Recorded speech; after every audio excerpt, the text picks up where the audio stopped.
Jeg vil gerne fremlægge vores sidste forløb vedrørende kroppen, gengivelsesstrategier, antikreception og skulptur. Og jeg vil gennemgå de 4 praktiske øvelser, vi har været igennem, og komme ind på de her forskellige fokuspunkter. Og det første, vi lavede, det var en krokitegning. Og der skulle vi så vælge 3 forskellige gengivelsesstrategier, hvoraf den ene skulle være den klassiske. Og den ser I her, samt en perspektivering. Og noget af det, jeg har fokus på, det er det her med modellering gennem lys og skygge, hvor elementerne langt væk, de bliver mørkere end dem, der står tættere på. Og derudover så er den lineære mangfoldige, og der er de her afgrænsede elementer, hvilket også er noget af det, vi ser i det her renæssancemaleri af Titian, som jeg har perspektiveret til. Og noget af det, man tydeligt ser, det er, hvordan den er mangfoldig. Det er den her, for eksempel kvinden, hun træder helt tydeligt frem, og ikke på den måde interagerer med for eksempel tæppet i form af skygger. Og det vil jeg komme tilbage til lige om lidt, da det er meget forskelligt fra for eksempel impressionismen. Men det er altså også noget af det, man ser ved den her dame, blandt andet det, at der er den her tydelige konturlinje, som jeg har tegnet. Og så ser man også de her proportioner, der er virkelighedstro og naturalistiske. Og nu vil jeg nemlig fortælle lidt om impressionismen, som var den anden gengivelsesstrategi, jeg brugte. Og der ser vi altså, at det her form og rum interagerer. Vi ser det specielt i værket, jeg har tænkt mig at perspektivere til, i det, at der er også tegnet den her baggrund på. Men vi ser det altså også i manden, jeg har tegnet. For eksempel hans arm her, der interagerer med hovedet.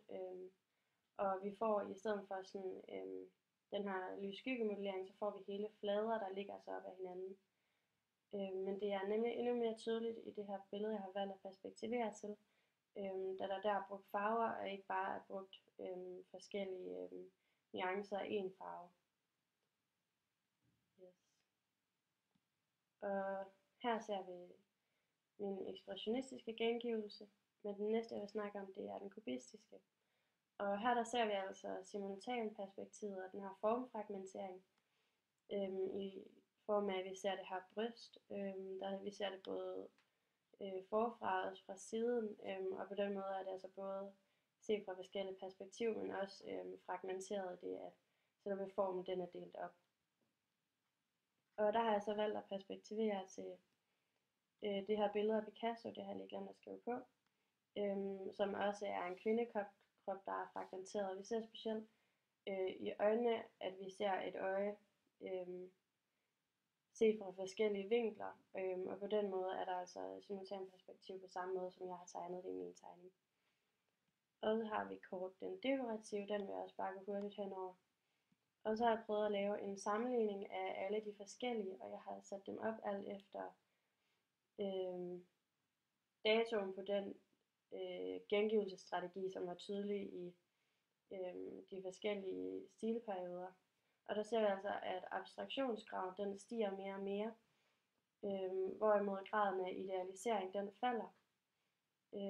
Og jeg vil også komme ind på det her med øjefølelse og tanken, fordi vi først ser det her, hvor det er meget øjet, der er tydeligt, og så bliver det mere og mere følelsen, hvorimod det så går over til tanken i det, at der er meget stor fokus på formen og på opfattelsen af formen. Og den næste opgave, vi havde, det var en tegning på Antikmuseet, og der skulle jeg altså gengive en skulptur med den her nyklassicismens antikreception. Og her der ser I den proces, jeg var i gang igennem, men også mit endelige resultat, som er det, der er her i midten. Og processen bestod i, at jeg først tegnede den her tegning, men jeg holdt mig ikke til kriteriet med at lave den sådan lukket, og den kom til sådan at brede sig ud over mit billede, eller mit papir, og dermed så tegnede jeg en ny tegning, som jo så var med lukket form i det, at den holder sig inden for papiret. Og derudover så er den lineær, og den er mangfoldig, og så har jeg også prøvet at lave den her lys-skygge-modellering. Men jeg synes godt, at jeg kunne have lavet konturen lidt tydeligere, og egentlig lavet den med lidt færre overfladedetaljer, og en lidt højere grad af idealisering. Og det ser man meget tydeligt her på min perspektivering til det her Thorvaldsen-værk, at hvis jeg sådan skulle have holdt mig helt til hans gengivelsesstrategi, så skulle jeg have lavet den mere idealiseret. Men en af grundene til, at den ikke blev det var, at jeg tog udgangspunkt i den her skulptur, som er hellenistisk, og derfor i forhold til den her antikreception, hvor man så det så meget som antikkens kunst, som meget statisk, så har jeg altså taget udgangspunkt i en skulptur fra en senere tid af antikken, der dermed har mere bevægelse og dynamik, og også mere overfladedetaljer. Man kan se her, at Thorvaldsens værk det har. Ja. Så jeg kunne godt have forbedret den ved at lave den mere idealiseret, færre overfladedetaljer og lavet en lidt stærkere kontur, så formerne ikke smeltede sammen på helt på samme måde. Og så kommer jeg til krokiskulpturen.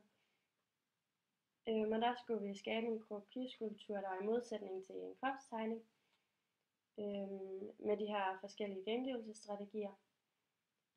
Og her ser I så mit resultat. Og formanalytisk, der har jeg valgt sådan en dekorativ gengivelsesstrategi. Og formanalytisk, der har det gjort, at jeg har lavet den her formforenkling. Jeg har fokus i den her S-svungne bevægelse. Og det er så også blevet en abstraktion, fordi det jeg gerne vil have fokus på, lige den her bevægelse, der er der altså nogle lemmer, der ikke er kommet med. For eksempel et ben her og en arm her, der ligesom ville have fjernet fokus fra den form, som jeg gerne ville få frem. Men jeg har alligevel sagt, at den er ret statisk, og det har jeg prøvet at vise ved at indtegne den her trekant, og så har jeg lige skrevet contrapposto, fordi at i det den ene bevægelse, for eksempel den her vej, den bliver ophævet af bevægelse den anden vej, så er der altså ikke stor bevægelse eller dynamik i mit værk. Og så har jeg lavet nogle overfladebehandling, og igen for at få fokus på den her sådan, stramhed og abstraktion og sådan enkelhed i mit værk. Ja. Og så kommer vi til noget perspektivering. Og mit værk det udspringer fra den her impressionistiske tegning, som det her med et hurtigt sansenotat, og det her med at formerne smelter sammen. Men også hvor der er stor fokus på, sådan, på de detaljer, der ligesom, som det opfattes af øjet, hvorimod at jeg her den dekorative har set på hele motivet, og så har jeg ligesom udvalgt den del, jeg gerne vil have frem.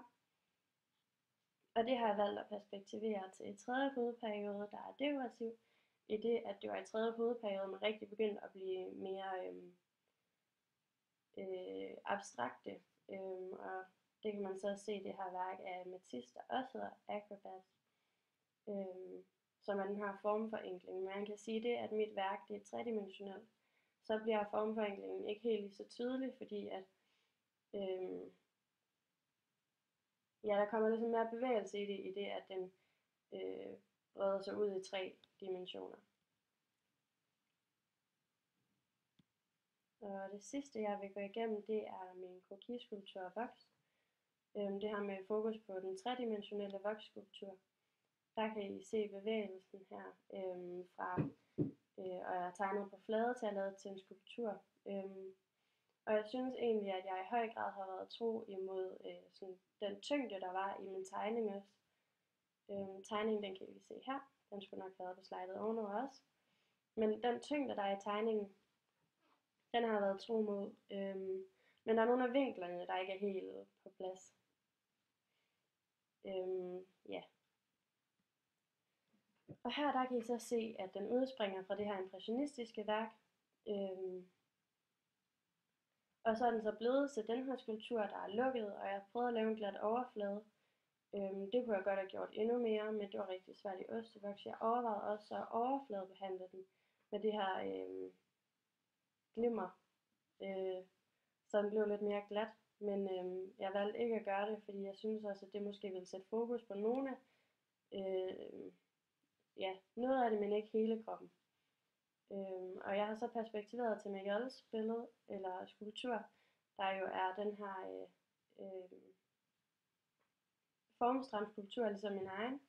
Og der er også fokus på det her abstraktion af helheden, og også stramheden, som jeg egentlig også synes, jeg har fået ind i mit værk.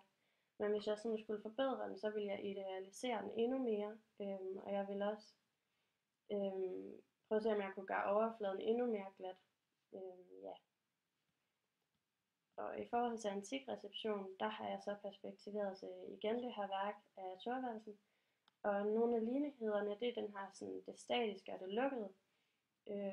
Og noget af det, der så adskiller sig, det er det her med, at Unge er langt mere idealiseret. Og en af grundene til, at min ikke er blevet så idealiseret, det er fordi, jeg kom til først at modellere hele min skulptur, alt efter tegning, og så bagefter idealisere den ved at tage mere og mere ostevoks af, og det kunne jeg så være blevet ved med.